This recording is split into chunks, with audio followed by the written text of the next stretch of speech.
Okay. Magandang araw ng Panginoon at nawa habang tayo po ay nagkakaroon ng gawain nasa mabuting kalagayan po yun sa kalusugan. Though tayo po ay dumaranas ng iba-ibang mga karamdaman, lalo na kung tayo po ay meron ng mga edad, nakakaranas tayo ng iba-ibang hindi natin maunawaan sa ating mga katawan. And yet, salamat sa Panginoon sapagkat tayo po ay nandito pa rin. Po sa isa sa mga nag-comment doon sa mga nagyayari ngayon, mga isa rin mga ngaral marahil, nakakaunawa ng nangyayari ngayon. Sabi nga po niya, and which yun din po ang aking paniniwala. Ang ating pong kapanahunan tayo ngayon sa kasalukuyan, maging ang mga kabataan ngayon, nakikita natin na parang wala lang. But still, tayo po ang henerasyon na papatapos na ang kasaysayan ng tao. Hindi po ibig sabihin na magugulo po ang mundo. Wala pong katotohanan yun. It means na malapit na pong magtapos ang panahon ng tao. The time of man, upang mag-umpisa nga po ang paghahari ng Diyos sa sanlibutan. At yun po ang ating pinakahihintay. So, tayo po ay, ako nasa 72 years old at ang aking asawa ay 71 at marami na rin pong nararamdaman sa katawan. Sa kabataan na ito, na edad pa rin na 72 or 71 ay bata pa rin kung iniingatan po natin ating mga katawan. In all of this, let's pray na sa edad natin ito ay umabot pa po tayo doon sa panahon na pagdating ng ating Panginoon Kristo. At hindi lamang aabot tayo sa panahon na yun, kundi abutan tayo na tapat sa Kanya at naglilingkod tayo sa Kanya. Yun po sana ang palagi natin ninanasa sa buhay natin sa kasalukuyan. So, salamat sa mga nangyayari. Bagamat ito'y mga nakakatakot, nakakapangilabot. At dito po sa ating bansa ay nagkaroon ng panic tungkol sa mga gasolina.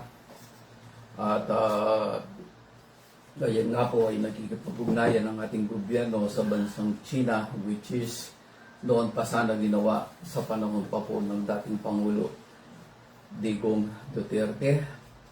At noon pa ay sinasuggest na niya ito na tayo po ay magipag-joint venture sa China, dyan sa may South China Sea, upang lalo pa nating ma-enjoy yung binibigay ng kalikasan sa ating bansa. Pero yun nga po, nagkaroon ng problema in the year 2022, biglang natigil po yun.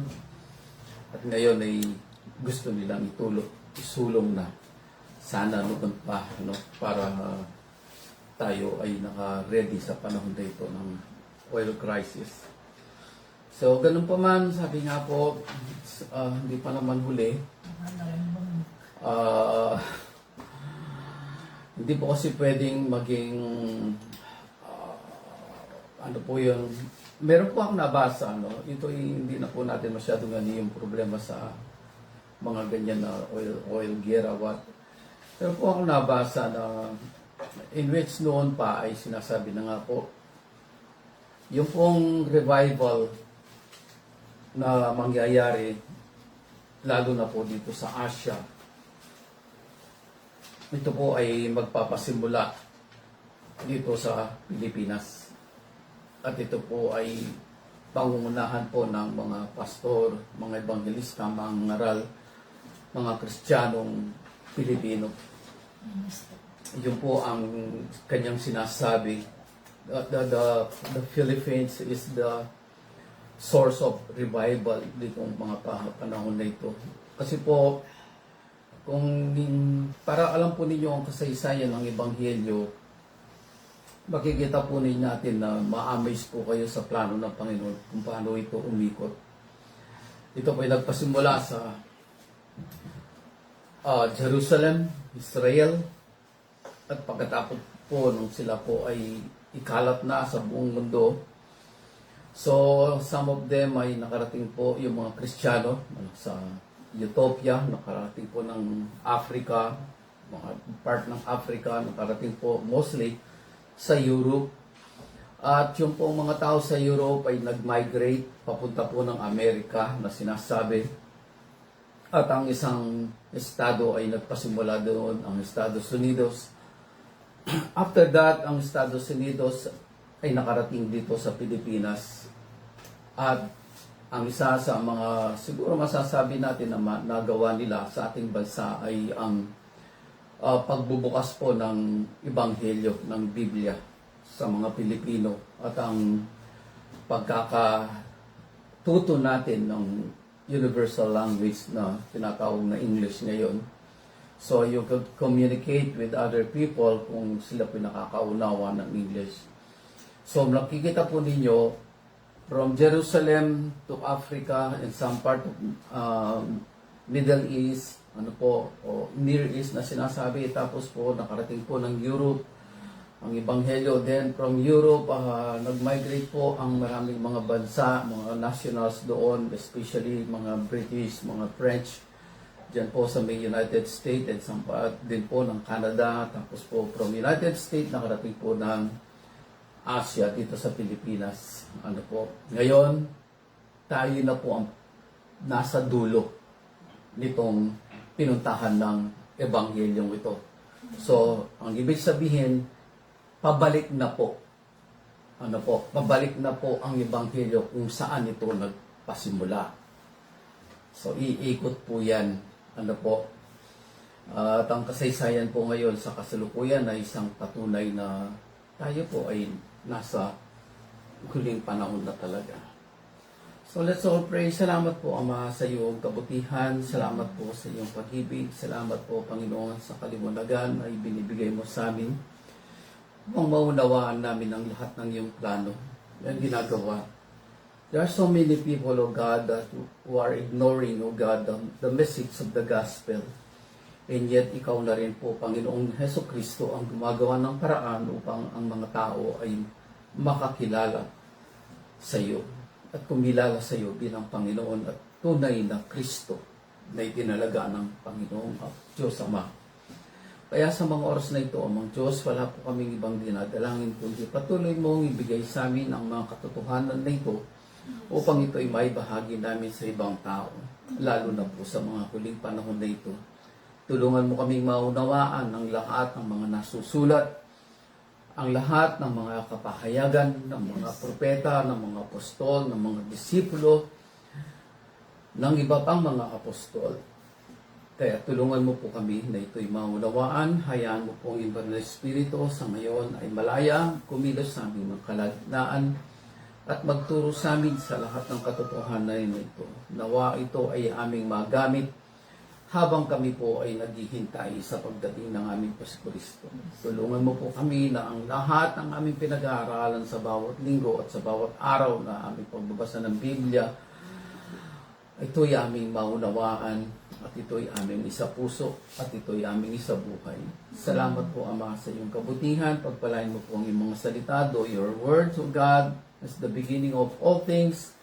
Kaya po, Panginoon Diyos, at ito rin ay magwawakas sa pamamagitan, Panginoon, pangangaral ng iyong salita sa buong mundo.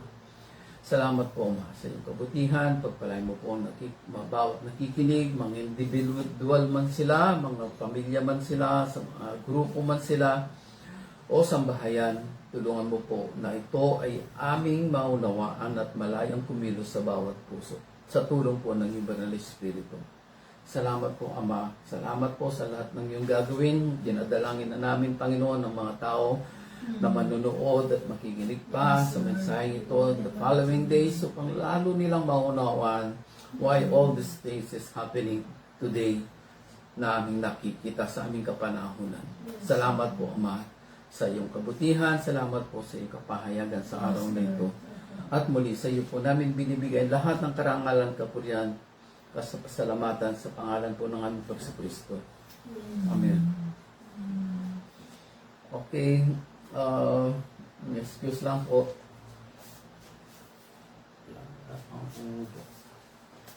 Okay. Ating pong buksan ang ating mga Biblia sa Mateo 24. Ito po ay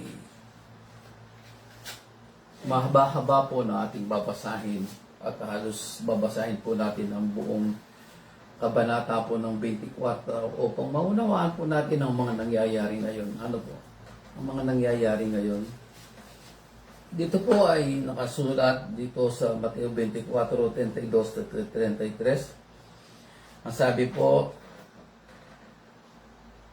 unawain ninyo ang aral mula sa puno ng igos o yung fig tree na tinatawag. Para pong ito yata yung national fruits po ng Israel, yung puno ng, yung bunga ng puno ng igos, o yung puno mismo ng igos, yung fig, F-I-G. Unawain ninyo ang aral mula sa puno ng igos. Kapag nananariwa at nagdadahon ng mga sanga dito, alam niyong malapit na ang tagaraw. Gayon din naman, kapag nakita ninyo ang lahat ng ito, malalaman ninyong malapit na ang panahon ng pagparito niya. Magsisimula na. Yan po. Magsisimula na. Doon po sa 34 ay ganito sinasabi rin. Tandaan ninyo, magaganap ang lahat ng ito bago mamatay ang mga taong nabubuhay sa ngayon. So, yun po, nagkaroon po ng katarungan ng maraming mga nagbabasa ng Biblia. So hindi na natin yun pakikilaman. That is ibang usapan po yun. Mawawala ang langit at ang lupa, ngunit ang mga salita ko'y hindi magkakabula. Sa English po, sabi niya, heaven and earth, yung po sa verse 35, heaven and earth will pass away, but my words will never pass away. Yung po kasi magkakabula, yung pong bubbles, alam po ninyo, yung pang lilitaw yan, tapos maya-maya mawawala na. So, hindi po ganun ang salita ng Panginoon ayon mismo sa ating Panginoon Kristo. So, kung babalikan po natin itong ating binabasa na ito na Mateo 32, at hindi po natin binasa yung kabuuan po ng Mateo 24 mula sa talatang 1 hanggang doon po sa pinakadulo nito na meron pa po siyang kadugtong hanggang verse 44. So mamaya po tutuloy pa rin tayo hanggang doon sa verse 44 na yon. Kaya nga po, ito yung ipinapakita ng Panginoong Jesucristo. Kapag ka nakita na ninyo na ang lahat ng ito, katulad ng puno ng igos, kapag nananariwa at nagdadahon ng mga sanga nito, alam ninyong malapit na ang tagaraw. Alam po ninyo, ang isa sa mga nakaka-amaze dito, do hindi po sila parehas ng puno, ang titignan po natin dito, yung pagkakahalintulad ng kanilang paglabas bilang kapanahunan ng kanilang pamumunga. Ito yung ating mga punong siniguelas. Yan po palagi ninyong naririnig sa akin yan. Kapag ka po summer na, papalapit na po ang summer, lalo na pagka bago po sila magkaroon ng mga suit, yung pong mga umuusbong na mga maliliit na mga dahon at mga sanga, ang mapapansin po ninyo sa mga siniguelas, nawawala po yung kanilang mga dahon bago po dumating yung tagaraw. Nalalagas po sila. At yung pong fig tree, parang ganun din po yung kanilang karakter. At pagkatapos po na malagas po ang lahat ng mga dahon na dati, yung mga dating dahon, yun po ay isang rin na kalalagayan na nagpapakita ng ating buhay Kristiyano kung talagang tutuusin natin ito. Tignan natin yung puno na siniguelas, yung puno ng fig tree na ito, ng puno ng igos. Kailangan mo ng mga laglag yung mga dating mga dahon bago lumabas yung mga bagong shoot. At yung mga bagong shoot na yun po ay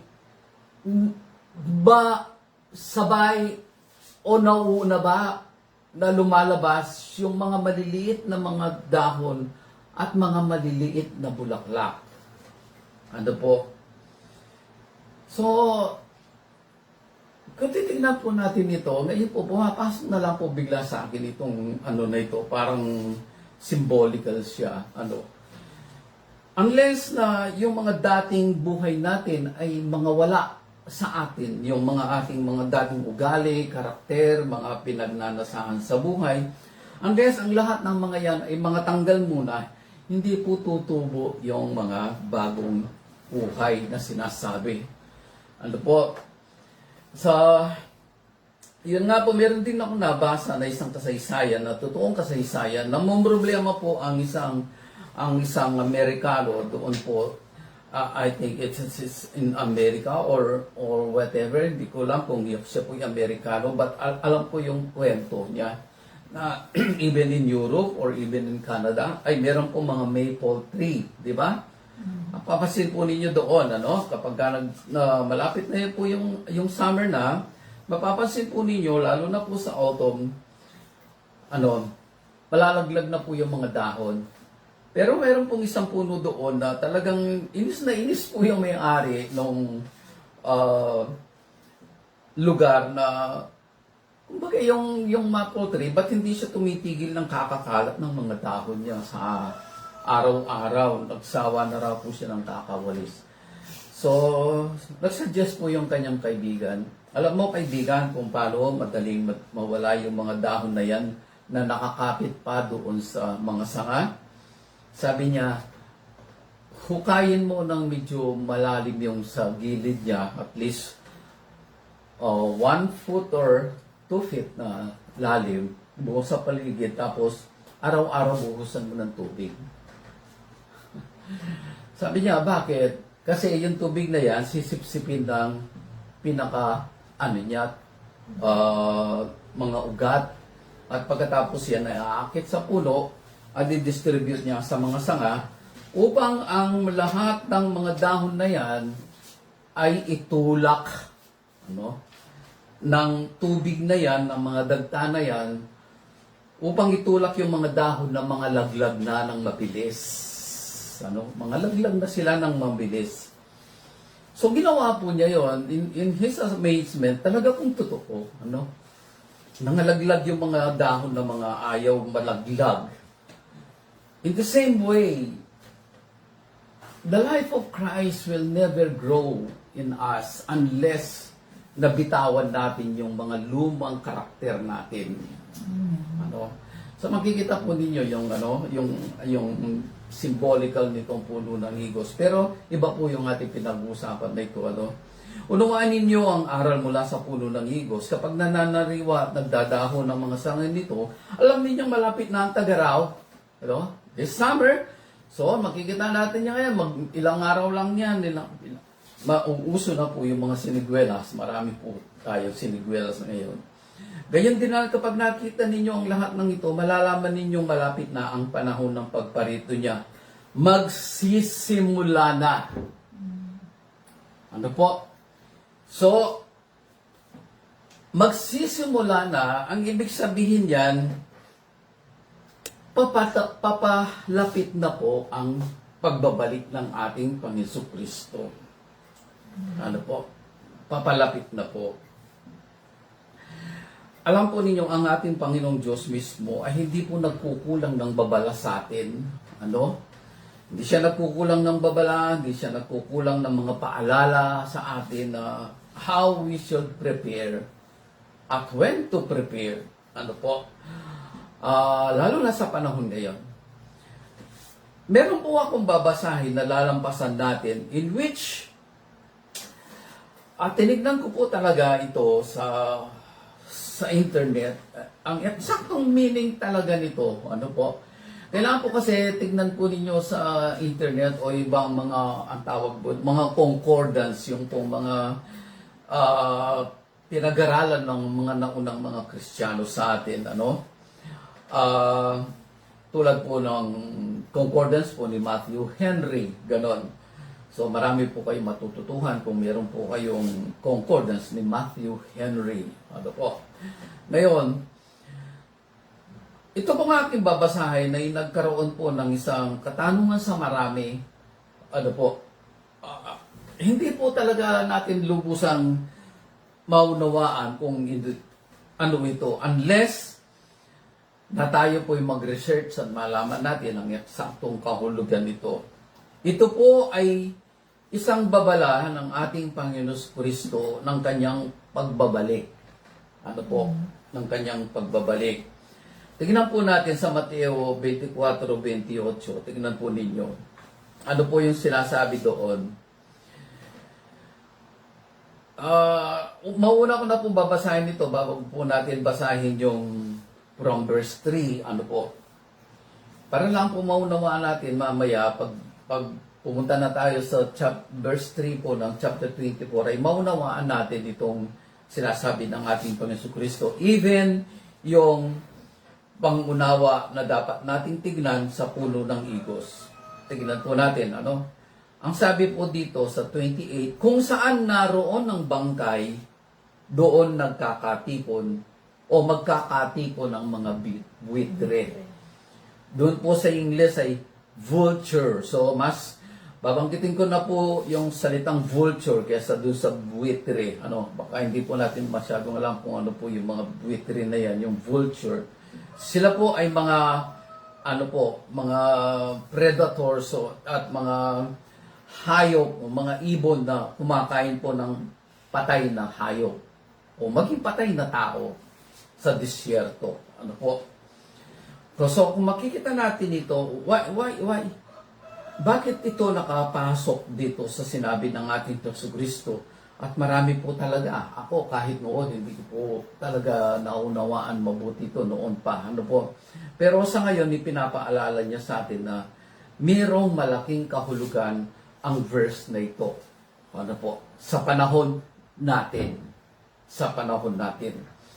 Ang sabi niya, kung saan naroon ang bangkay, doon naman magkakatipon ang mga buitre. Whenever, sabi po sa verse sa English nito, whenever there is a dead body, po ninyo, whenever there is a dead body, the vulture will gather. Ano po? So, kung saan ang isang bangkay, doon magkakatipon itong mga vulture na ito. Ano po ninyo, ito ay ayon sa paliwanag doon sa internet at saka sa mga concordance na ito na aking binabanggit sa inyo. Ang mensahe pong ito ay isang cryptic metaphorical statement of Jesus. Ang sabi po, medyo nakakatakot, nakakapangilabot, ano po, kasi yung pong cryptic medyo po yan nakakatakot na sitwasyon. Ano po? A cryptic and metaphorical statement by Jesus. Yung pong metaphor na palagi nilang sinasabi, minsan di natin alam ano ba yung metaphor. Ang isa po sa pinakamagandang halimbawa ng metaphor ay yung pong butterfly. Ano po? So, magpapasimula po yan sa pangingitlog ng isang butterfly. Ano po? Ilalagay niya yung kanyang mga itlog doon sa ilalim ng mga dahon. Ano po?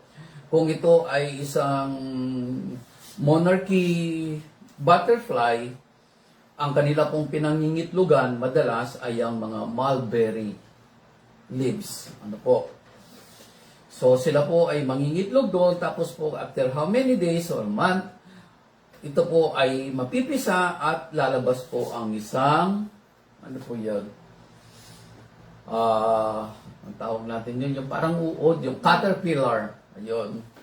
Lalabas po ang isang caterpillar. Pero yung caterpillar, hindi po siya mananatiling uod. Ano po? Kakain lang po siya nakakain ng dahon ng mulberry. Ano po? Hanggang sa dumating na yung panahon na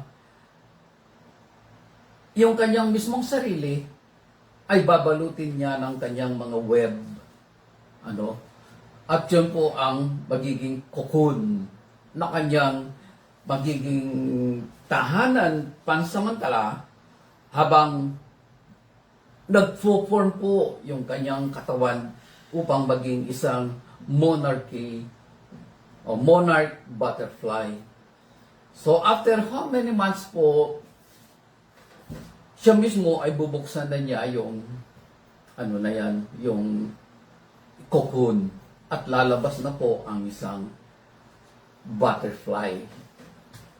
So yun po ang metaphor na sinasabi. Hindi po yan na ang isang bagay ay hindi nananatili sa kanyang kalalagayan, kundi merong purpose kung bakit doon sa sinilang, ano po, naging caterpillar, naging cocoon, hanggang sa panahon ng kanyang pag-mature, siya po ay magiging butterfly na. Ito po yung ipinapahiwatig po ng Mateo 24:28. Ano po? Ang pagdating po ng ating Panginoon ay isang metaphor. Bagamat nakakakilabot, nakakatakot, but it will happen. Surely it will happen. Ano po? Regarding the obviousness of her return. Ano po? Cryptic metaphorical statement by Jesus regarding the obviousness of His return. Ano po? Kaya kapag nangyari yung isang bagay, sasabihin natin, obvious ba? Ganon. Diba? Nakakapagtaka ba? Ganon. Pero, yun po, talagang nangako ang ating Panginoon Kristo ng kanyang muling pagbabalik. Tulad po ng isang vulture, alam niya kung saan ang isang patay na hayop o tao sa desierto, o kung saan man. Dahil yun po ang kanilang instinct. Ano po? Ang tanda ng kanyang pagdating at paghatol sa mundong makasalanan ay tiyaak. Ibig po sabihin mo talaga, yung kung paano yung tong mga vulture na ito ay meron silang instinct kung saan ang isang patay na hayop o isang bangkay, ang pagdating po ng ating Panginoon Kristo ay parang isinasalarawan niya yung ganong sitwasyon. Na dapat nating alam yung eksaktong panahon, hindi naman po araw sapagkat wala naman pong nakakaalam ng eksaktong araw ng ating Panginoon Kristo. Yung po ay nakasulat sa Mateo 24:36 hanggang sa following, ano po mga kasunod. Wala pong nakakaalam. Kahit ang ating Panginoon Kristo ay hindi po niya alam yung eksaktong araw ng kanyang pagbabalik dito. Kahit po yung mga anghel ng Diyos, hindi po nila alam. Yung second coming na tinatawag, tanging ang Ama lamang ang nakakaalam ng eksaktong oras at araw na yon sa pagbabalik ng ating Panginoon Kristo. Ano po, kapag giniutos na marahay ng Ama, okay, it's time, my son, go. Parang gano'n ang magiging sitwasyon. Ano? So, yung metaphor na sinasabi na ito about the vulture, ang kanyang sinasabi doon sa paliwanag na ito ng aking binasa, ang kanyang pagbabalik ay lantad. Ano po? Lantad. Ang kanyang pagbabalik ay lantad. Ito'y makikita ng lahat. Makikita po ng lahat ng yaong mga naghihintay sa kanya at naong mga taong yaong na namumuhay sa kasalanan. Lantad po lahat ng tao makikita ang kanyang pagdating. Kaya po ito, ang tanong ng marahil ng iba ay paano mangyayari yun? Nandito tayo sa Pilipinas. Siyempre, bababa siya doon sa Jerusalem, sa Mount Olive doon. Kung saan siya umakyat noon, nang siya ay mamahalam na sa sa mga apostol doon sa Mount Olive, kung saan siya umalis, doon din siya bababa. O kung nandun sila, kung sa Jerusalem siya, sa Mount Olive doon siya bababa, paano natin siya makikita? Nasa Pilipinas tayo. O yung ibang bansa ay nasa ibang mga lugar nila, paano nila makikita? So,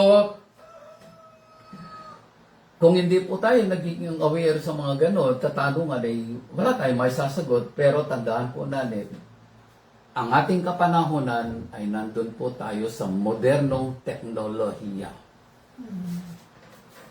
Di ba, nandito ka sa Pilipinas, yung mga apo ko, kausap ko, nandun sila sa Canada, at doon sila sa Exeter, England. Nakikita namin sila habang kami nag-uusap through internet. Through communication ng internet. Nakikita mo siya, nakikita ka niya. So, meron bang nakakapagtaka kung ang pagdating ng ating Panginoon Kristo ay makikita ng lahat ng tao sa buong mundo? Through internet, through modern communication, makikita nila ang ating Panginoon Kristo na dumarating mula sa alapaap, taglay ang kanyang kaningningan. And for those who are cold and waiting, ito isang kagalakan sa kanila. Subalit sa mga namumuhay sa kasalanan, ito'y isang nakakatakot na sitwasyon para sa kanila. Ang sabi nga po, ang kanyang pagbabalik ay lantad, ito'y makikita ng lahat, yaong naghihintay sa kanya at yaong namumuhay sa kasalanan. Kaya lang sa mga namumuhay sa makamunduhan, ang araw na yon ay kahatulan at kaparusahan. So, nakikita po natin ang pagkakaiba natin sa kanila. Di ba? Pare-pareho nating makikita ang ating Panginoon Kristo na dumarating. Via satellite. Sa atin na naghihintay sa Kanya at namumuhay ng ayon sa Kanyang buhay, tayo magaganap. Subalit sa mga taliwasang pamumuhay sa inuutos ng ating Panginoon Kristo, ito'y kakilabot na panahon para sa kanila. So, naunawaan na po natin siguro, marahil, ang mga bahaging ito. Yung patay na hayop o bangkay ng hayop ay sumisimbolo ng patay sa spiritual o korap na sanlibutan. Yung pong patay na hayop ay sumusimbolo po sa pagiging patay ng sanlibutan sa spiritual na kalagayan. O isang korap na sanlibutan na hinugna para sa kahatulan. Yun po ang sinisimbolo daw po ng bangkay na yon. Ano po? Yaong vulture ay sumisimbolo sa bagsik ng kahatulan. Sabi po, yung vulture ay sumisimbolo sa bagsik ng kahatulan. By the way po, yung pong mga vulture na yan, alam po ninyo kung ano ang purpose ng mga yan? Why God created them? Kahit po yung mga bayawak, yung monitor lizard na kinakain ng mga Pilipino, inuhuli, o kahit na itong ibang mga ASEANs natin, hindi pala dapat kinakain yung mga yan. Yung pong mga bayawak at saka mga, lalo na po yung vulture. Ano po? Ang purpose pala ng mga vulture na yan at bayawak, talagang sadyang inahanap nila yung mga bangkay o mga nabubulok na mga laman. Nahanap po nila talaga. Kaya yung instinct ng vulture iba, ano po, yung instinct din po ng bayawak iba, naaamoy po ng bayawak kung saan yung isang nabubulok na laman. Ganon din po ang vulture. And the purpose is, kailangan po nilang kainin yun. Sapagkat meron po silang sangkap sa kanilang katawan na mapapatay yung anumang mikrobyo o anumang bagay na maaring magbigay sakit sa tao. Maging ito ay virus, maging ito ay isang mikrobyo, isang bakterya, ito'y kanilang kakainin upang hindi na po kumalat. Yung pong tinatawag ata nila sa English na isang uri ng pagkalat ng sakit. Mamaya po pagka pumasok na sa isip ko yun, sasabihin ko po sa inyo. Ano po? So, yun po ang purpose ng dalawang hayop na ito. Ano po? Yung pong mga bayawak, bawalan po ninyo yung mga tao, no? Nahuhuli at pinapatayan sapagkat sila'y tumutulong sa pagpigil ng pagkalat ng sakit dahil doon sa bulok na hayop na yan. Sabi nga po, yung bulsura ay sumisimbolo sa bagsik ng kakatulan tulad ng nangyari noong 70 AD. Ano po? Nang ipawasak ng Diyos kay General Titus ang buong Jerusalem kasama po ang templo dahil sa kanilang pagtanggi kay Kristo. Dahil sa kanilang pagtanggi kay Hesus Kristo. Doon po natin makikita yung sinasabi ng ating Panginoon Hesus Kristo. Lulundag po tayo doon sa sa verse 3 ng chapter 24. Nasa bundok ng mga olibo si Jesus samantalang siya'y nakaupo roon, palihim siyang tinanong ng kanyang mga alagad, kailan po ba mangyayari ang mga bagay na ito? Ano po ang magiging palatandaan ng inyong muling pagparito at ang katapusan ng mundo? Hindi po pagkawasak. Ano po yung katapusan po ng mundo dito ay the end of time. Yun po sa English, the end of time. The time of man. Yun po. Kasi po doon sa verse 1, lumabas si Jesus sa templo, paalis na siya nang lumapit ang mga alagad at itinuro sa kanya ang mga gusali ng templo. Ngunit sinabi niya, nakikita ninyo ang mga gusaling yan? Yan. Tandaan ninyo, darating ang araw na wala riyang matitirang bato sa ibabaw ng kapwa bato, lahat ay iguguho. At nangyari po ang sinabi ng ating Panginoon Kristo na ito noong 70 AD. Na ang ginamit niya noon ng Diyos ay si General Titus na isang Roman general na bandang muli po, siya rin po ay umupo bilang isang emperor. Kaya lang iba na po yung pangalan niya, hindi na po Titus. Dahil sa kanilang pagtanggi sa ating Panginoon Kristo, ipinawasak ng Diyos kay General Titus ang Jerusalem. Kasama na po ang templo. Pero meron pong isang kasaysayan na nabasa ko. Noon pa lang 66 AD, ito, narinig na ninyo ito kung natatandaan ninyo, binanggit ko minsan, noong 66 AD, talaga pong wawasakin na ni General Titus ang Jerusalem. Ano po ang dahilan kung bakit wawasakin? Sapagkat nagre-rebelde po ang mga Hudyo laban sa Roma. Ano po? So, noong 66 AD, talagang wawasakin na siya. Pero sa hindi malamang kadahilanan, bigla pong tumigil po ang paglusob o pagkubkob sa Jerusalem. Na dapat sana'y nangyari pa noong pang 66 AD. Yun nga po sa hindi malamang dahilan, bakit itinigil ni General Titus ang pagkubkob. Marahil ang kadahilanan po ay ito. Dahil po marami po mga Hudyo ang sumampalataya sa ating Panginoon Kristo ng kanyang kapanahunan at kanyang binanggit nga po ang aral na ito doon sa pagkawasak ng Jerusalem. Siyempre, lahat ng mga Kristiyano noong unang panahon sa Jerusalem, sa Israel, ay nagpalipat-lipat yan. Ano? At alam nila, yung 66 AD na yun, yun na ang oras.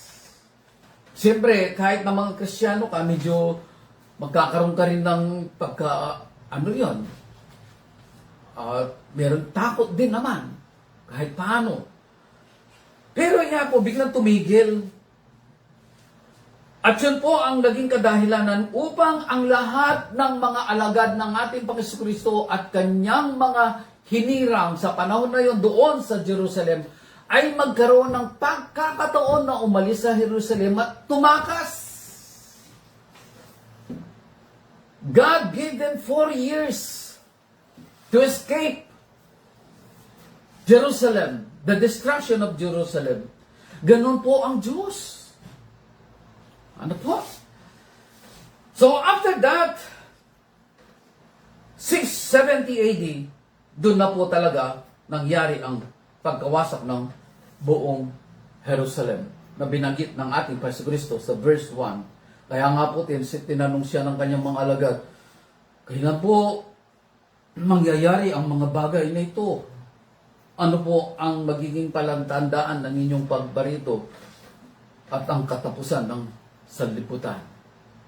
So hindi po nagkulang ang ating Panginoon at hindi po nagkukulang ang ating Panginoon sa kanyang paalala sa atin at pagtuturo sa atin. We are living in the end time. Kaya po yung ating title ng ating pinag-aaralan ngayon, The Beginning of the End Time. The Beginning of the End Time. Yung pong mga nangyayari ngayon sa Middle East, sa Iran, sa Israel, nakakapangilabot po, hindi po yun nilalabas sa mga totoong balita yan. Pero marami na pong nawasak sa Tel Aviv mismo. And I don't know why Tel Aviv is ang siyang talagang tinatarget talaga palagi. Yung mga bases na yun ng Jerusalem. Why? Because Tel Aviv ay sumisimbolo pa sa Ehipto. It's a worldly city. Then why Jerusalem hindi po yan pinatatamaan? Pero 400, sabi po 400 meter from the Dome of the Rock, muntik na po siyang tamaan. Pero hindi siya pinatatamaan ng mga missile na yan. There is a reason. Hindi natin alam, baka biglang patamaan yan so that the third temple can be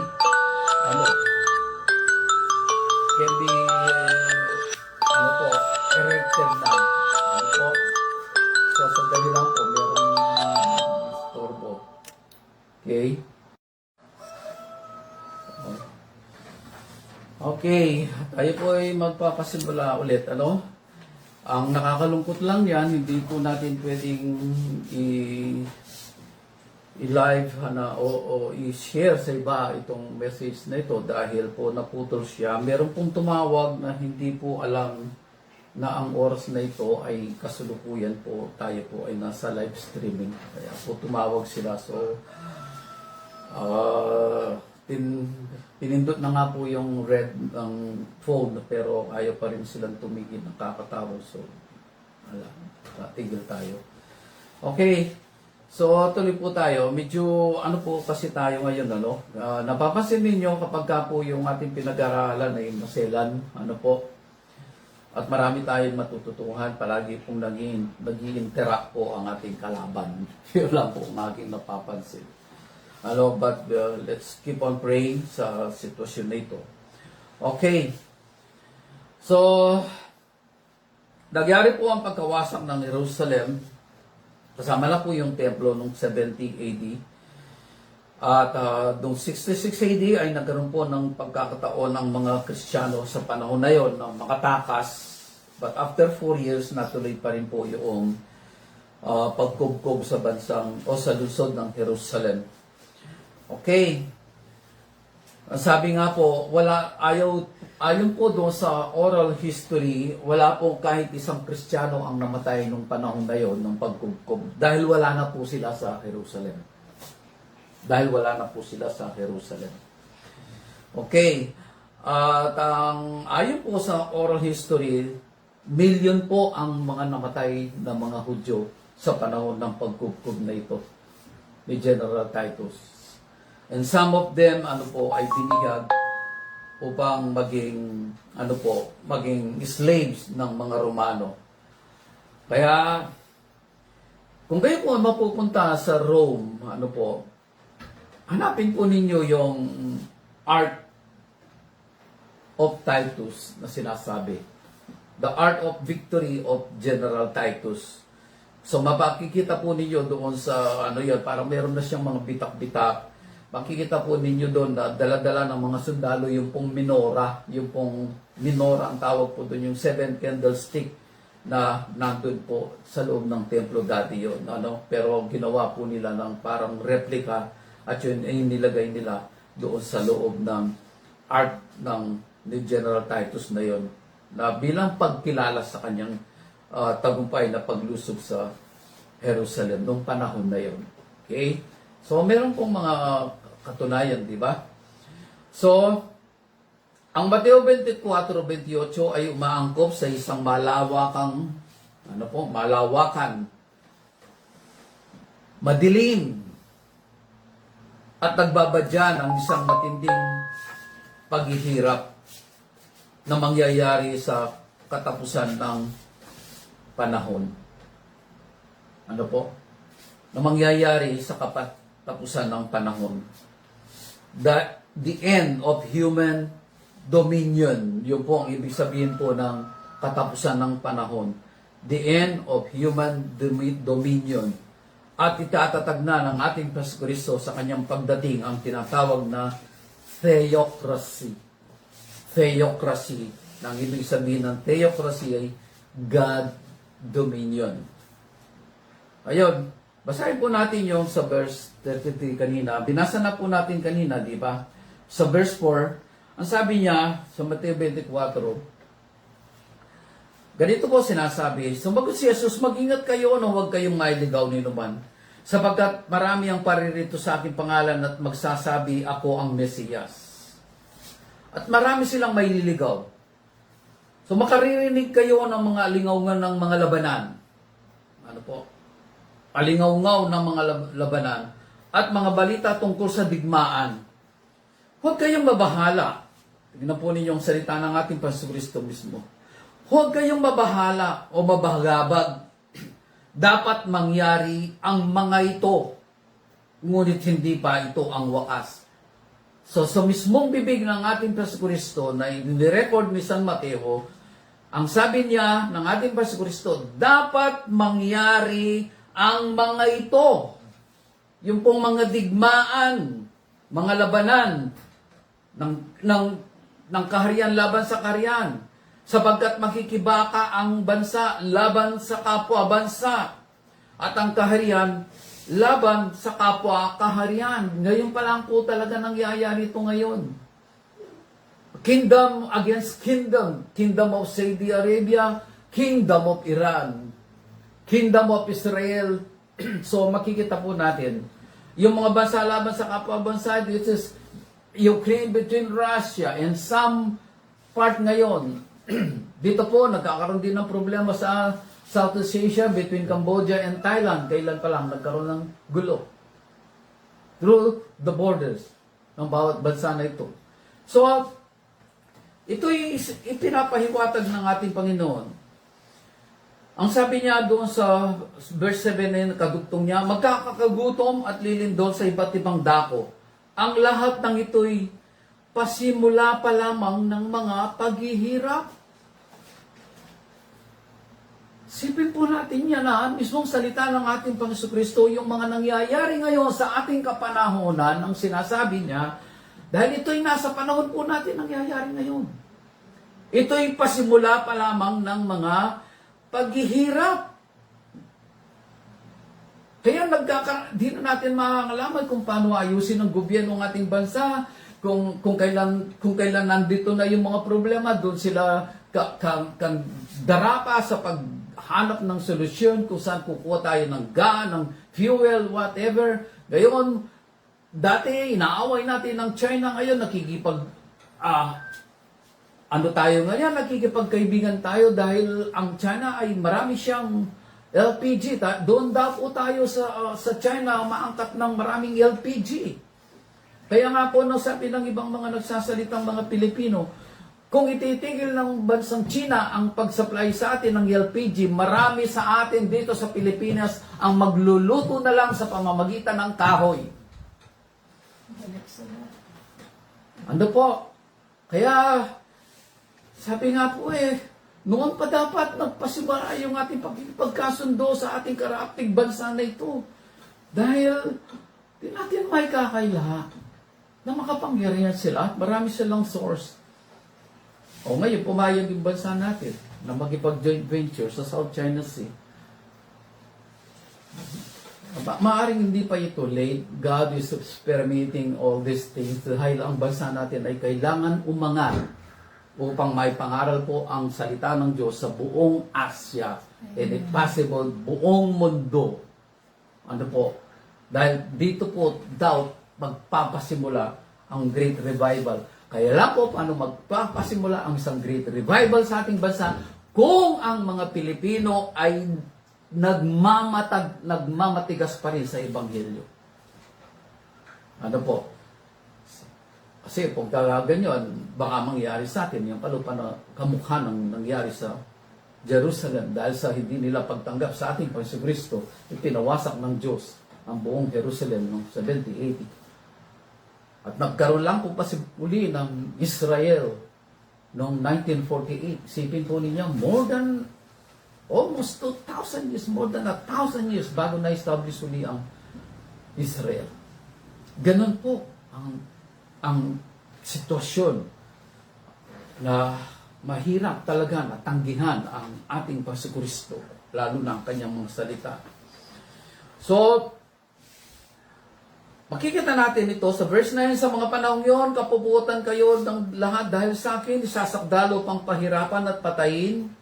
Maraming tatalikod sa kanilang pananampalataya at mapupuot sa isa't isa, ipagkakanulo ang isa't isa ang kanyang kapwa.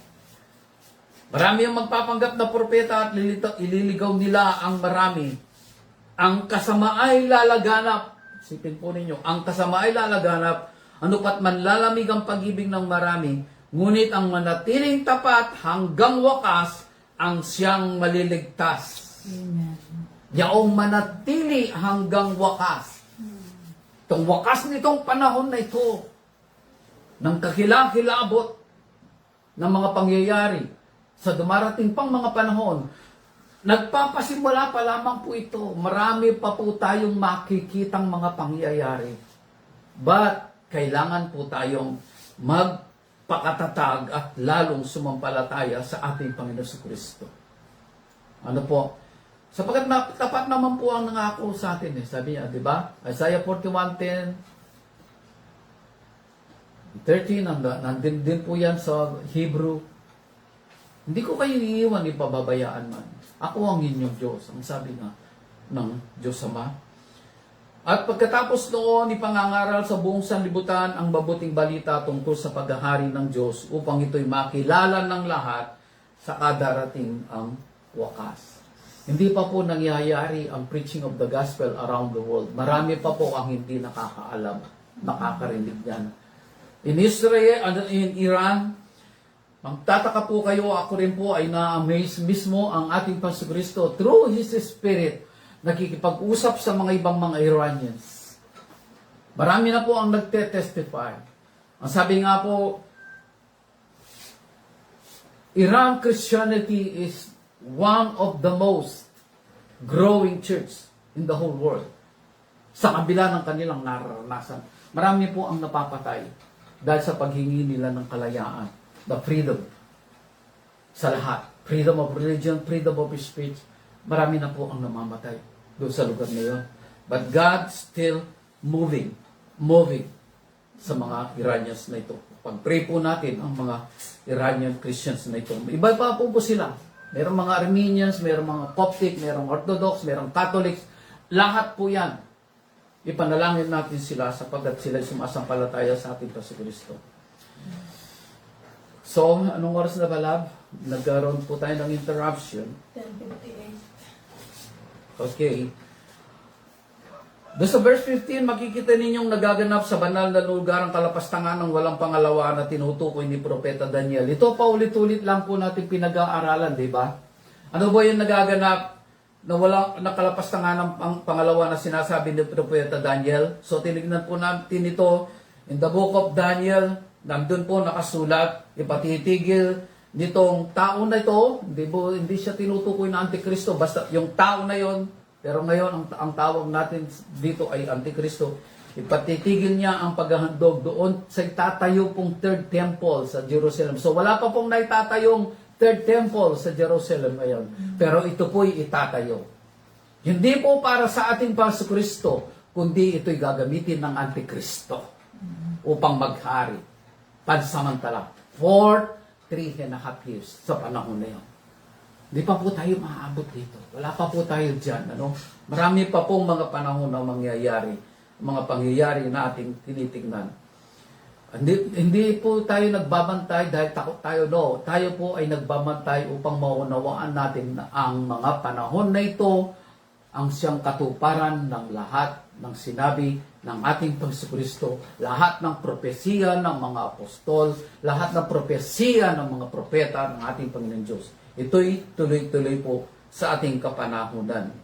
Magkakaroon po ng pansamantalang peace, world peace na tinatawag nila. Pansamantala lang po yun. Pero yun po ay isa pa rin pantaraya na gagawin ng Antikristo. So maging po tayo sa mga yan. Huwag po tayo titigil sa ating pag-aaral. Okay? Doon sa verse 21, yung pong sinasabi ng kalapastangan ng walang pangalawa ay makikita po ninyo in the book in the epistle of Paul in the 2 Thessalonians. Chapter 2 verse 4 na po. 2 Thessalonians daw po, chapter 2 verse 4. Makikita ninyo doon na papasok ang Antikristo doon sa third temple na ipagagawa doon. At siya'y maghahandog ng isang baboy at siya'y uupo doon sa mercy seat at sasabihin niya, I am God. Ako ang Diyos.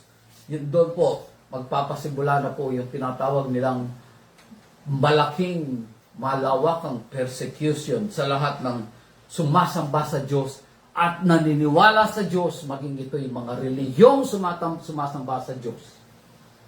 Lahat po yan ay pe-persecute ng Antikristo. Doon po sa verse 29, yung pagkapang nangyari po, 21 kapag ka nangyari na yon, lumabas na po ang Antikristo na nakasulat po sa 2 Thessalonians. Sapagkat sa panahong yon, ang mga tao ay magdaranas ng napakalaking kapighatiang hindi pa naranasan mula ng likhain ng sanlibutan hanggang sa ngayon at hindi na maranasan pa kahit kailan. Iba pong klase yung mga panahon na yon. Lalo na po ito sa mismong Israel.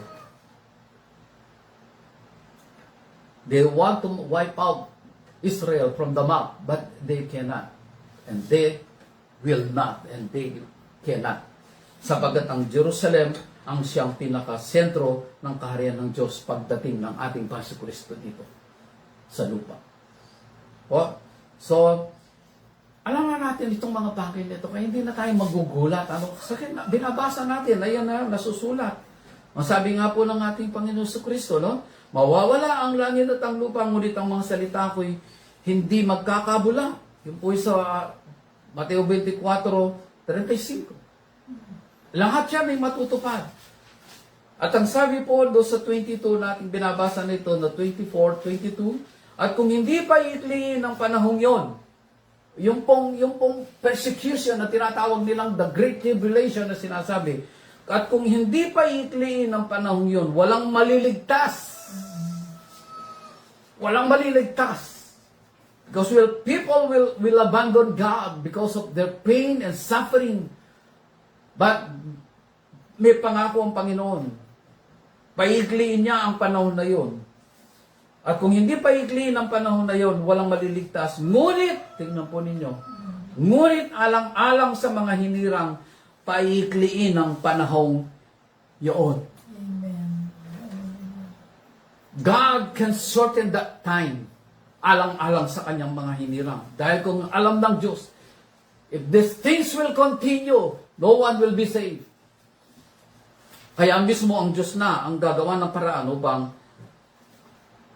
paikliin ang panahon na yon ng paghihirap. Doon sa verse 29, ito po nga hindi matanggap-tanggap ng marami. But it is written. Ano po? Yung binasa natin kanina, yung 28, pinag-aralan na natin, so in-explain na natin yung Matthew 28 o 24, 28. Sa verse 29, pagkatapos ng kapighatiang yon, magdidilam ang araw at hindi magliliwanag ang buwan.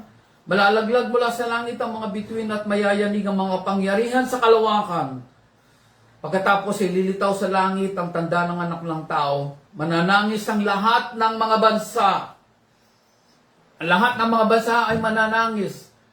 But the Christians, tayo po ay mananangis not because of fear, but because of joy. Pero yung mga makasalanan sa libutan, sila'y mananangis dahil sa takot.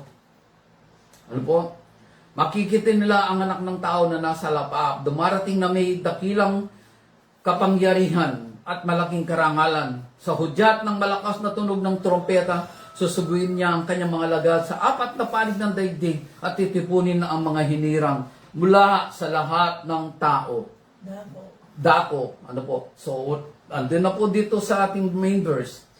Unawain ninyo ang mga aral na ito mula sa puno ng igos.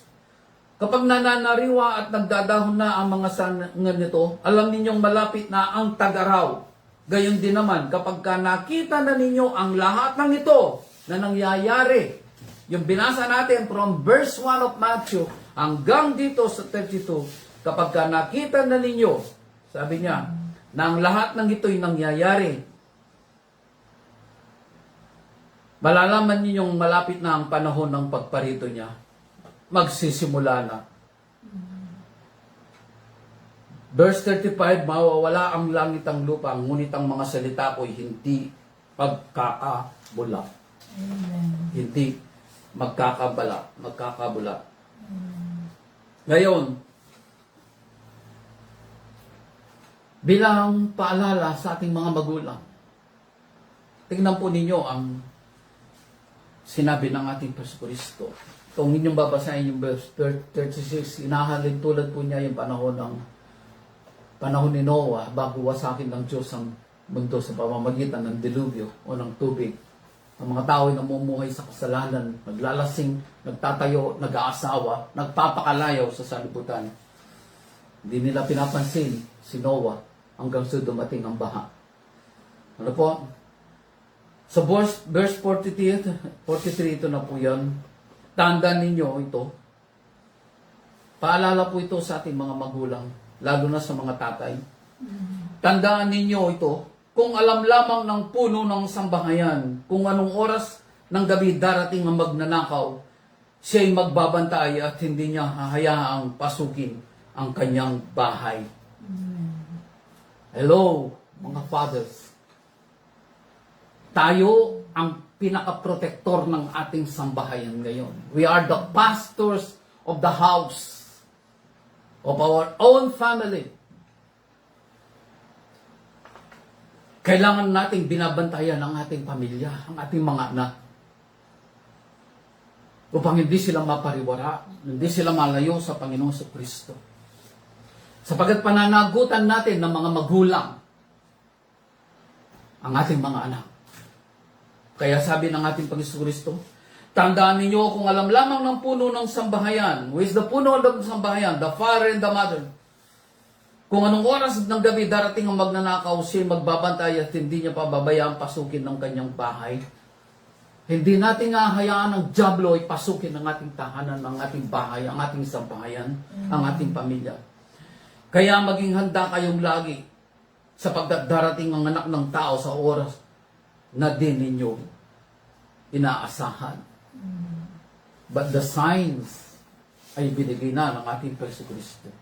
All the signs ay binigay na ng ating Kristo. Kaya hindi na tayo mabibigla sa panahon na yun. Yung mga panahon pa dumarating, yung mga sequence of events na mangyayari, hindi na tayo nagpapanik.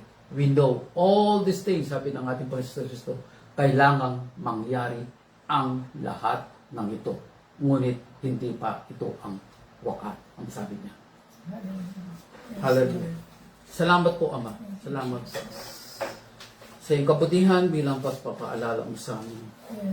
Doon nagkaroon po, Panginoon, ng pagantala sa aming pag-aaral na ito, aming pagkakatipon, kahit man lamang sa ere, Alam namin, hindi mo hahayaan na ito ay magwakas ng ganun na lamang na hindi ka nakinabang sa iyong binigay sa amin. You know, Yes, Lord. meron ka, Panginoon, pakinabang sa mga salitang ito namin binasa sapagkat ikaw ang nagbigay nito sa amin. At ang pakinabang mo, Ama, ang kami ay sumunod sa iyong mga salita Yes, Lord. at sa iyong kalooban. Opo.